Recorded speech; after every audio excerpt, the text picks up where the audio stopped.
అందరికి నమస్తే. Next Khairatabad constituency. Khairatabad constituency sir పేరు నాగేశ్వరరావు గారు. Sir national family opinion private limited 23 years నుంచి సర్వేలు చేస్తున్నారంట. ఆల్మోస్ట్ అక్యురేట్ కూడా బాగుంది అని చెప్తున్నారు. ఏపీ రిజల్ట్ కూడా సారు దగ్గర చెప్పిండు. అయితే ఖైరదాబాద్లో దానం నాగేందర్ పార్టీ మారిండు. బీఆర్ఎస్లో గెలిచిండు, కాంగ్రెస్కి వచ్చిండు. ఒకవేళ బై ఎలక్షన్ వచ్చే సిచ్యువేషన్ వస్తే రాష్ట్రంలో ఫస్ట్ బై ఎలక్షన్ ఖైరదాబాదే జరుగుతుందని అందరూ అనుకుంటున్నారు. ఖైరదాబాద్లో జనం ఏమనుకుంటున్నారు? సార్ దాదాపు 1100 నుంచి 200 షాంపిల్స్తో చేసిరు. మొత్తం 36 కాన్స్టిట్యున్సీలు 64,000 మందితో మాట్లాడిన తర్వాత సర్వే వచ్చింది. ఏం సరే బాగా తక్కువ ఉంది, గుడ్ అని 22.67% ఓన్లీ, పూర్ 77.33%. ఖైరదాబాద్ ఇక్కడ రెండు రేవంత్ రెడ్డి పనితీరు, ఎమ్మెల్యే పనితీరు రెండు మిక్స్ అయి ఉంటాయి కదా, రెండు కలిసి వచ్చిన తర్వాత ఒపీనియన్ ఇది. ముఖ్యమంత్రిగా ఆయన, ఎమ్మెల్యేగా ఈయన, రెండు కలిస్తే ఎట్లా ఏం చెప్తారు సార్ దీని నుంచి? వచ్చేసి ఇక్కడ పార్టీ మారింది. ఖైరదాబాద్ ఎమ్మెల్యే దానం నాగేందర్ గారు అందరికన్నా ముందు మారింది. ముందు మొత్తానికి పార్టీ మారిండు. మారిన తర్వాత ఏంటంటే ఇతను వచ్చేసి మధ్యలో బూతులు ఎక్కువ మాట్లాడుతున్నాడు. ఓకే. తర్వాత మొన్న హైడ్రాది ఫస్ట్ ఎఫెక్ట్ ఈయన మీద జరిగింది. అది కేసు కూడా అయింది, గోడ కట్టినది. పబ్లిక్లో కొంచెం పబ్లిక్ ఆలోచిస్తుంటారు కదా అది ఏం జరుగుతుంది విషయం.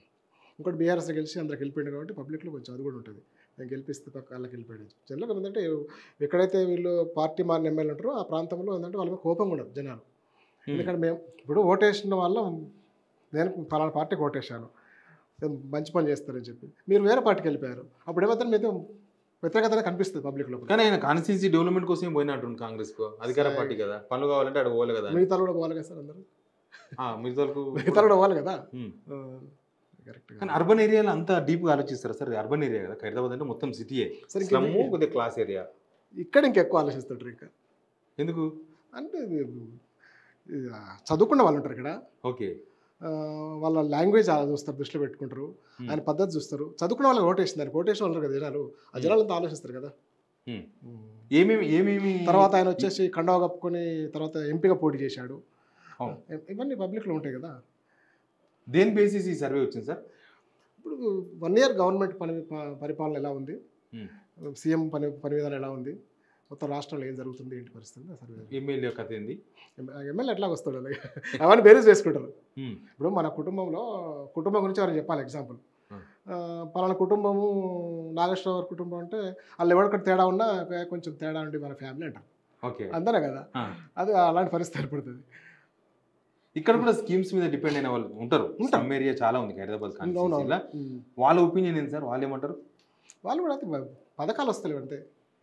ఇప్పుడు పథకాలు ఎవరు అడగలే, మీకు ఇది ఇస్తాను, మీకు ఇది ఇస్తాను, మాకు ఇది కావాలి, పబ్లిక్ అడగలే.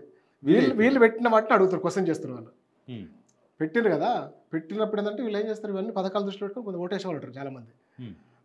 కొంత మేధావర్గం ఏంటంటే కొంచెం ఎవరైతే బాగుంటుంది, ఏంటి పరిస్థితి అని ఆలోచిస్తారు.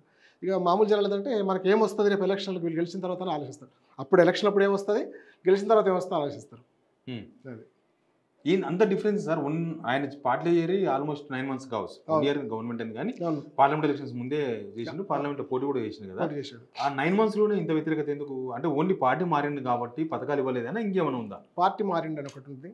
అది అంటే ఇక్కడ ఇంకోటి, ఇది ఒకటే కాదు, నాట్ ఓన్లీ పార్టీ మారిన ప్రతి చోట ఇది మైనస్. ఇట్లా ఇంచుమించు 20 లోపు, 20-25 లోపే ఉన్నారు.